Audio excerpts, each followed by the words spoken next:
বঙ্গোপসাগরে যখন দুটি জাহাজের মধ্যে প্রতিযোগিতা শুরু হয় তখন একটি জাহাজ অন্যটিকে ওভারটেক করে ঠিক এভাবেই সামনে এগিয়ে যায়। ক্যামেরায় জাহাজটিকে ছোট মনে হলেও আসলে জাহাজটি কিন্তু বিশাল আয়তন একটি জলযান।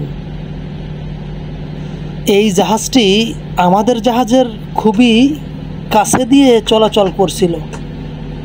এ কারণেই একে খুব সুন্দরভাবে আমি ক্যামেরা বন্দি করতে সমর্থ হলাম।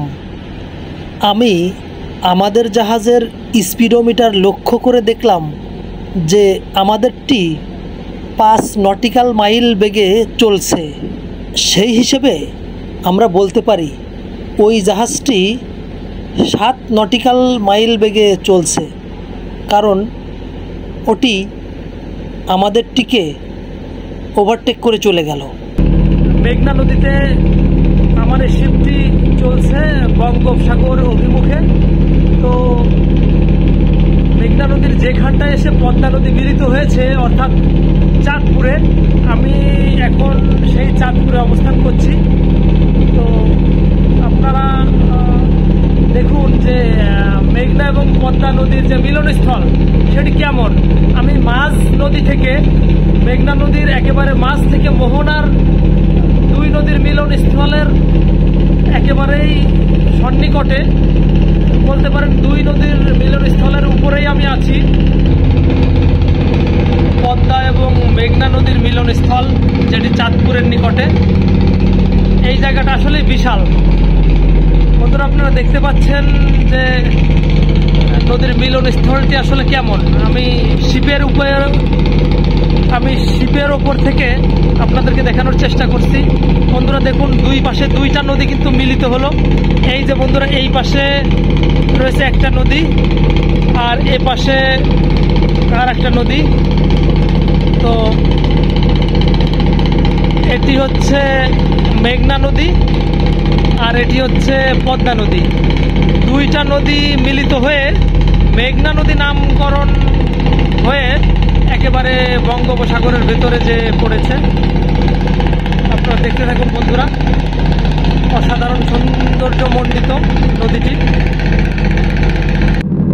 এখন কিন্তু সূর্যটা পশ্চিম দিকে হেলে পড়েছে। তো এই অবস্থায় এখানকার যে দৃশ্যাবলী এটি কিন্তু অভূতপূর্ব একটি রূপ ধারণ করেছে।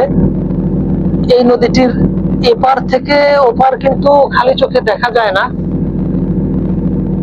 এই নদীটা কিন্তু ক্রমশ চওড়া হচ্ছে, বিশাল আকার ধারণ করছে।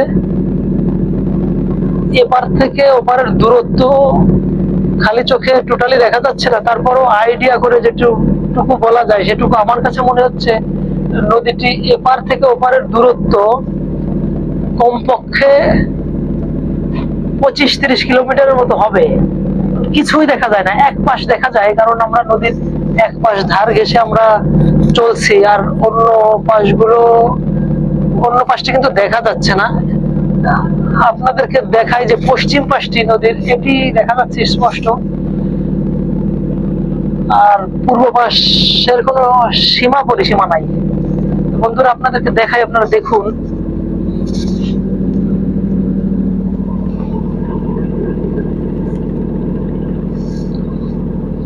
দেখুন বন্ধুরা, এই যে পশ্চিম পাশটি দেখা যাচ্ছে, আর বন্ধুরা নদীর যে পূর্ব পাশটি কিন্তু টোটালি দেখা যাচ্ছে না। একদম এপাশ থেকে ওপাশ কিচ্ছু দেখা যাচ্ছে না। বন্ধুরা দেখুন, ওই যে দেখা যাচ্ছে আরেকটি জাহাজ কিন্তু আসছে, আরেকটি জাহাজ আমাদের পাশ দিয়ে চলে যাচ্ছে, লাল বর্ণের একটি জাহাজ।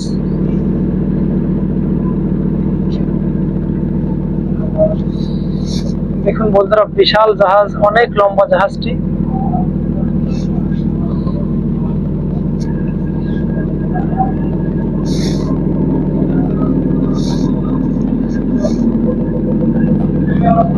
জাহাজটি কিন্তু নতুন এবং পরিষ্কার পরিচ্ছন্ন।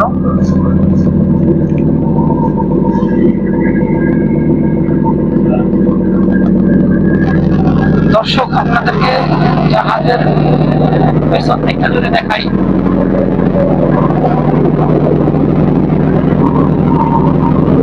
খালি চোখে যতদূর দেখা যায় আর কি, অনেকগুলো জাহাজ আসছে। এখানে কিন্তু প্রচুর শব্দ, জাহাজের ইঞ্জিনের একটি শব্দ রয়েছে, যে শব্দটি আমরা দেখতে পাচ্ছি। এটি হচ্ছে জাহাজ পরিচালনার রুম, জাহাজ চালানো হয়। জাহাজের যারা পাইলট তারা কিন্তু জাহাজ চালাচ্ছেন। বন্ধুরা, আজকে আমি আপনাদেরকে জাহাজের ককপিটটি দেখাবো, অর্থাৎ যে রুম থেকে জাহাজকে পরিচালনা করা হয়, জাহাজ ড্রাইভ করা হয়। এই ককপিটে অনেক গুরুত্বপূর্ণ যন্ত্রপাতি রয়েছে, যার মধ্যে ভাইটাল কয়েকটি যন্ত্রপাতির পরিচয় আমি তুলে ধরব। দর্শক, সবচেয়ে মজার বিষয় হলো এই জাহাজটি প্রায় 30 মিনিট ধরে আমি নিজেই চালিয়েছি। জাহাজ পরিচালনা করা কিন্তু বেশ সহজ, কঠিন কোনো বিষয় নয়। বাম পাশে আপনারা মনিটর সদৃশ যে যন্ত্রটি দেখতে পাচ্ছেন, এটির নাম জিপিএস। এই জিপিএসের মাধ্যমেই দেখা যায় যে জাহাজের চারিপাশে 1.5 নটিক্যালের মধ্যে অন্য কোনো জলযান আছে কি নাই। তাছাড়া রয়েছে একটি ভেদোমিটার, যে ভেদোমিটারের সাহায্যে দেখা যায় যে জাহাজের তলা থেকে নদীর তলদেশ কতটুকু উপরে অবস্থান করছে। দর্শক, চমৎকার দৃশ্যাবলী, অভূতপূর্ব। একবার দেখলে বারবার দেখতে মন চায়।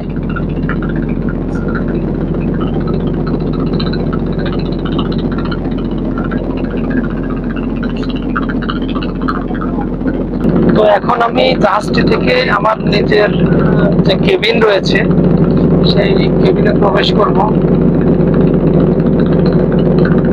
জাহাজটির উচ্চতা কিন্তু অনেক, প্রায় 4 তলা সমান এই জাহাজটি। একদম 4 তলা একটি বাড়ির মতো ব্যবস্থা এখানে।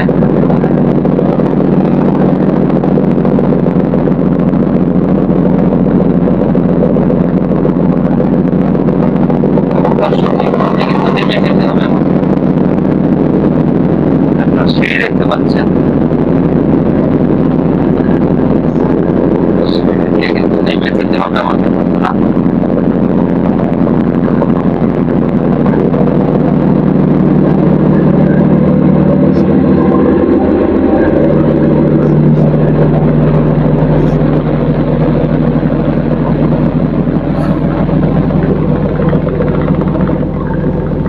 বন্ধুরা, আপনাদেরকে দেখাচ্ছি জাহাজের রুমগুলো কেমন হয়, জাহাজের কেবিন এবং রুমগুলো কেমন হয়। প্রবেশ করছি আমার কেবিনে।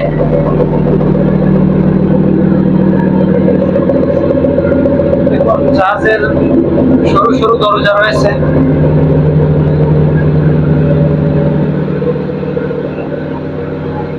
জাহাজের কিন্তু চলার পথগুলো অনেকটা চিকন হয়।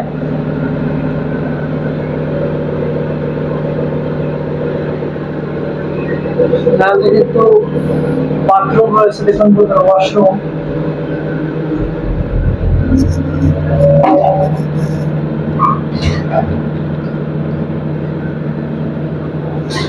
মোটামুটি এরকম একটি ওয়াশরুম রয়েছে জাহাজে।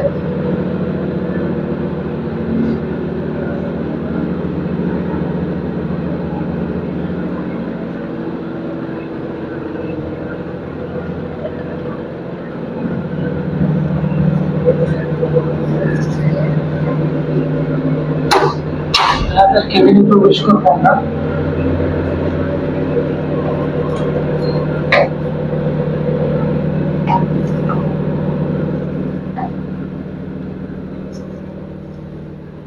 জাহাজের কেবিনগুলো কিন্তু এরকম ছোটোখাটোই হয়, তবে কেবিনগুলা কিন্তু বেশ আরামদায়ক এবং নিরাপদ। আধুনিক জাহাজের কেবিনগুলো বেশ খোলামেলা।